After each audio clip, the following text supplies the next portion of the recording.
Today, we're going, well, beyond just intention. We're really delving into the architecture of creation itself. Hmm. This isn't about just adding another tool, It's more about uncovering a universal principle, one that, if you truly integrate it, can fundamentally reshape your experience. Absolutely. It's potent stuff. We're dissecting a powerful truth that really always blossoms from within. Exactly.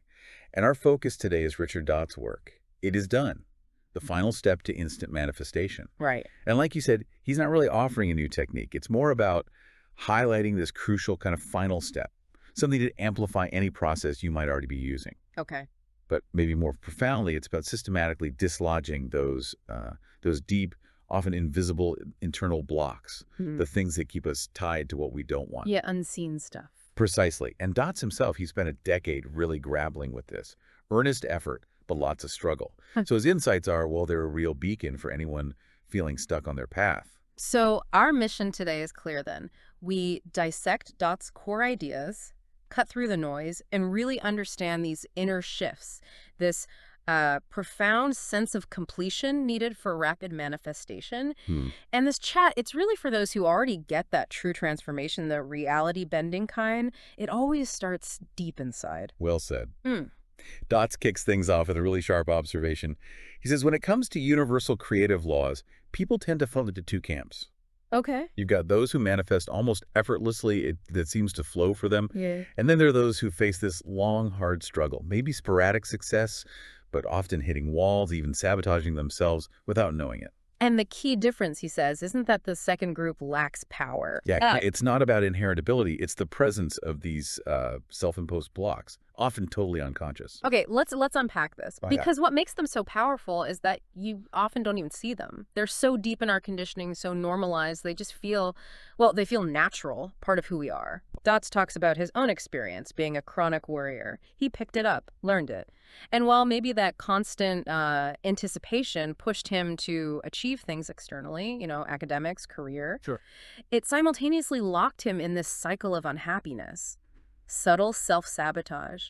He was basically trapped in a negative loop he didn't even fully recognize, assuming that's just how life worked.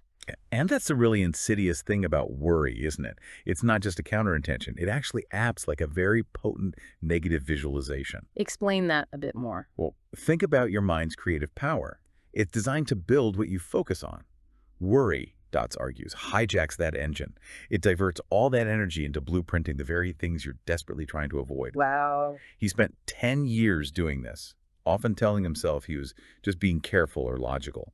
But the big insight was that any kind of worrying, whether it's about your specific desire or just general anxiety, it creates this pervasive negative resistance. So it's not just targeted, it's like general static. Exactly. A fundamental vibrational mismatch. It blocks the flow everywhere, not just in one area. It's kind of amazing how society almost encourages this, isn't it? Prepare for the worst, be realistic. It sounds practical. It wears that mask. But maybe that practicality is really just fear dressed up as prudence. It really invites you to look closely at your own default thoughts. Are you planning constructively, or are you just worrying? That's the million-dollar question. And Dotz identifies three specific kinds of these unseen blocks. First, these general something will go wrong fears. Okay. It's this diffuse anxiety, especially when things are actually going well. We're sort of conditioned to wait for the other shoe to drop. Right, that feeling of it's too good to be true. Exactly. And often it's rooted in deeper stuff, like feeling not good enough or undeserving of things just flowing smoothly.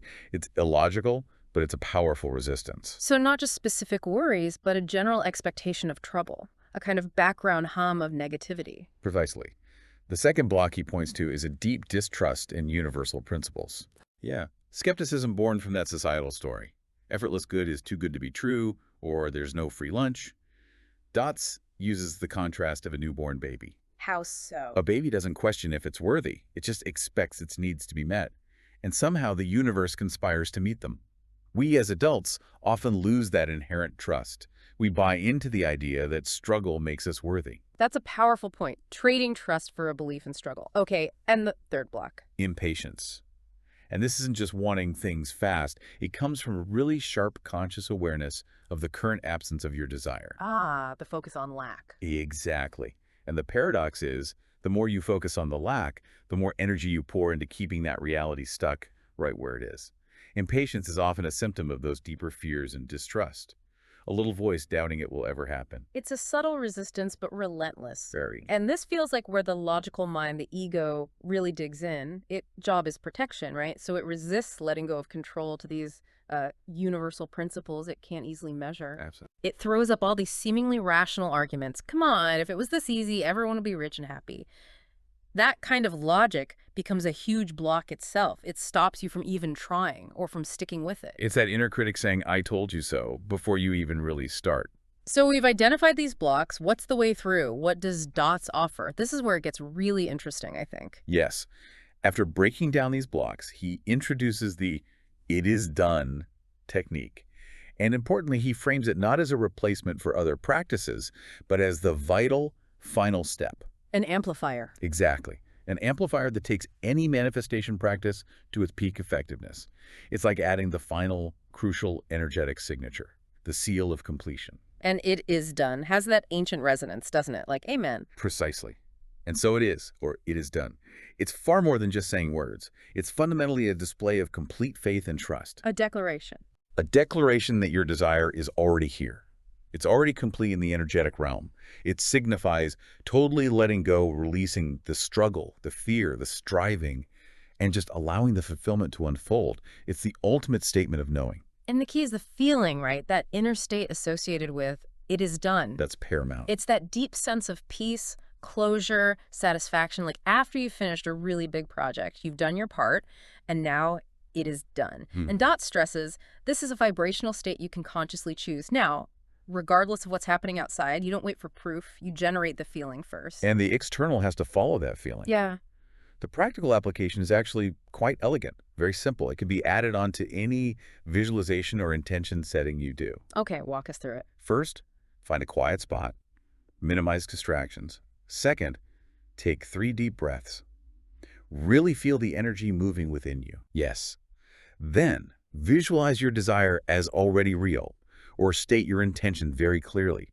And crucially, feel the emotions of it happening now, present tense. Yeah. As if it's already done. Feel it real. Feel it real. Then, when that feeling peaks, silently or out loud, whichever feels more powerful, you proclaim, it is done 3 times. Yeah. And really understand, this isn't just reciting words, it's a firm, powerful decree, imprinting your energy field. Okay, 3 times.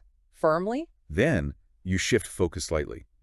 Right. You concentrate on embodying the total "it is done" feeling, that sense of completion, ease, fulfillment. It might feel slightly different from the specific emotions of the desire itself. It's broader.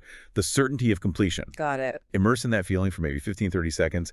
Allow for any physical sensations. Dots mentioned his scalp tingling sometimes, like the body adjusting to this new reality. Physical integration. Right. And finally, maybe the most important part, release all thought of the intention, the desire, the outcome. Just clear your mind completely.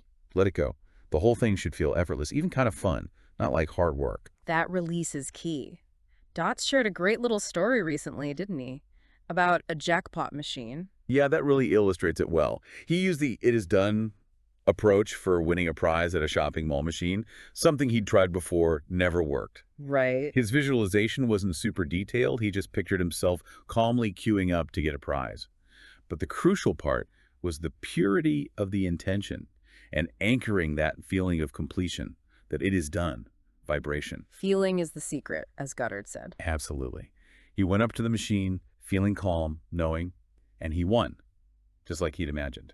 It shows the universe responds to the feeling, not how complex your mental picture is. That's a great clarification, and it touches on another point, this idea that you need some huge burning desire, or a list of reasons why you deserve something. Right. Dots pushes back on that. He clarifies the universe doesn't judge. It doesn't need proof of your deservingness. You don't have to earn it. Exactly. Wanting something just because you want it is enough. It doesn't take away from anyone else. Your worthiness is just inherent. If something isn't showing up, it's not because you don't want it enough.